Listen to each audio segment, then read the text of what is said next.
Halo teman-teman, jumpa lagi dengan saya, Okta Nuryani. Nah, pada video kali ini saya akan berbagi tentang aksiologi. Oke, yang terdahulu kan tentang multikultur, jadi untuk saat ini kita membahas tentang aksiologi. Nah, pada penasaran kan apa sih itu aksiologi? Simak videonya ya.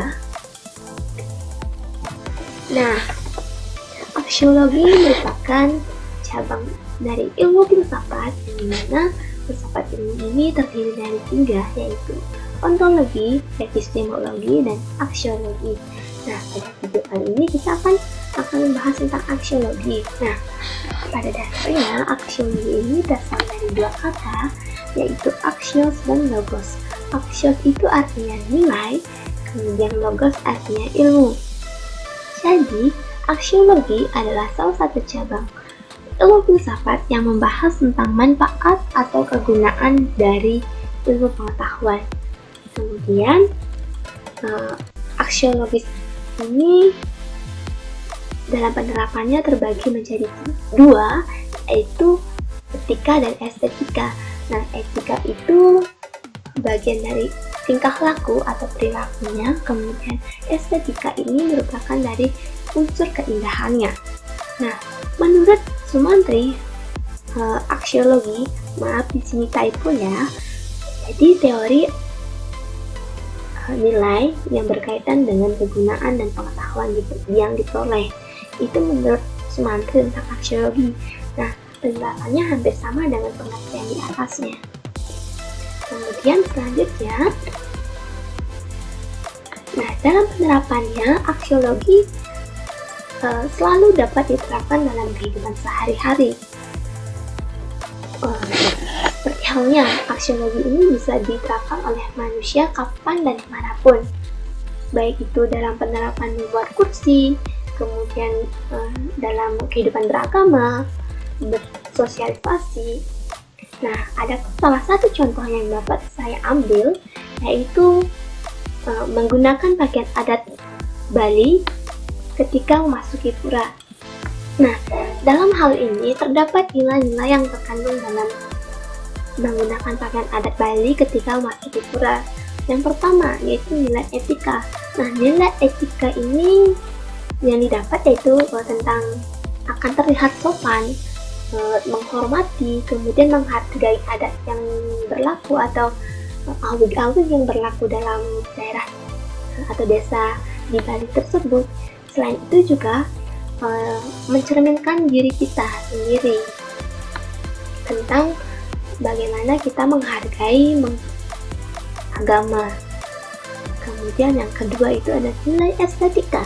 Nah, nilai estetika dalam hal ini yaitu akan nampak rapi, kemudian karena memakai pakaian yang sopan pasti akan terlihat rapi dan bersih, kemudian juga akan terlihat lebih atau akan terlihat dari orang-orang pakaiannya itu orang yang sudah tahu bahwa kita itu akan pergi ke pura, kemudian juga tentu akan lihat bahwa kita akan pergi ke tempat sakral, karena Bali itu identik dengan Pulau Seribu Pura. Kemudian nilai spiritual, yaitu ketika kita menggunakan pakaian yang sopan, rapi, bersih, maka pikiran kita pun akan merasa tenang dalam mendekatkan diri kepada Tuhan. Jiwa pun akan merasa damai ketika kita bisa menjaga diri kita yang telah dianugerahkan oleh Tuhan. Kemudian nilai sosial, yaitu pandangan masyarakat terhadap kita akan menjadi selalu positif. Ya, memang ketika kita bisa mengamalkan tentang etika-etika tersebut, maka pikiran-pikiran masyarakat terhadap diri kita itu akan menjadi positif, akan terhindar dari gunjingan. Selain itu juga menggunakan pakaian adat saat ke pura ini merupakan bagian dari pengamalan triangle. Kemudian yang kelima itu ada nilai substansial, yang dimana nilai kemasyarakatan. Nah, dalam Sistem kemasyarakatan di Bali, yaitu umat Hindu memiliki ciri memakai pakaian adat dalam acara tertentu seperti acara sakral, maaf ya, typo. Kemudian pergi ke tempat sakral, seperti halnya pergi ke pura. Kemudian karena pada dasarnya umat Hindu di Bali identik dengan pakaiannya atau ciri-cirinya itu menggunakan pakaian adat ketika ke pura. Kemudian untuk menunjang penerapan aksiologi tadi, ada beberapa argumentasi yang mendukung opini tersebut. Yang pertama yaitu menurut Granda Samhita 1, yaitu Nasti Mahyasana Paso, Nasti Jagat Parambala, Nasti Jenanat Parambadur, Na Aham Karat Paruripuh, yang artinya tiada kekuatan selain maya atau ikatan duniawi. Ya, memang kekuatan maya akan selalu meliputi diri kita sendiri.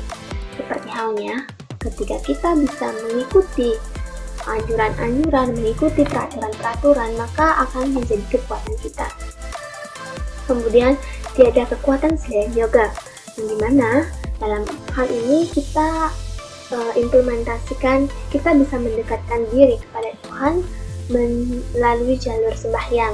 Kalau di sini yoga, kalau dalam Hindu itu sembahyang yang khusyuk.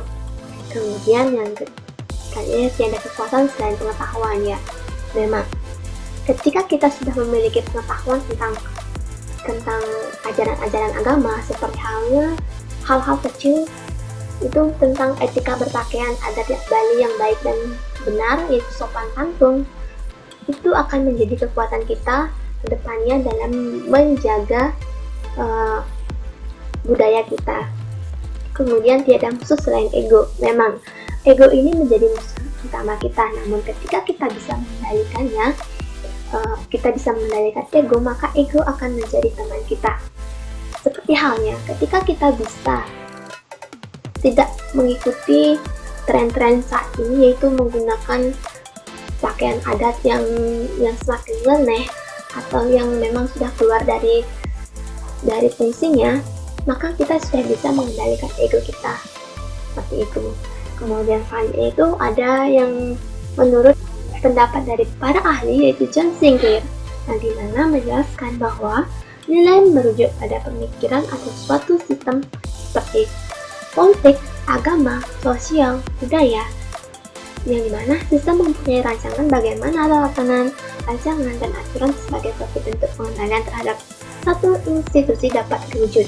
Ya, jadi tatanan rancangan dan aturan ini merupakan suatu pengendalian agar seperti halnya budaya ini tetap aja, budaya Bali ini tetap aja, sehingga hal-hal tersebut dapat terwujud. Seperti itu ya. Kemudian selanjutnya itu, wah, sudah di penghujung ya rupanya. Jadi sekian dulu video kali ini, nantikan video-video selanjutnya ya. Bye-bye.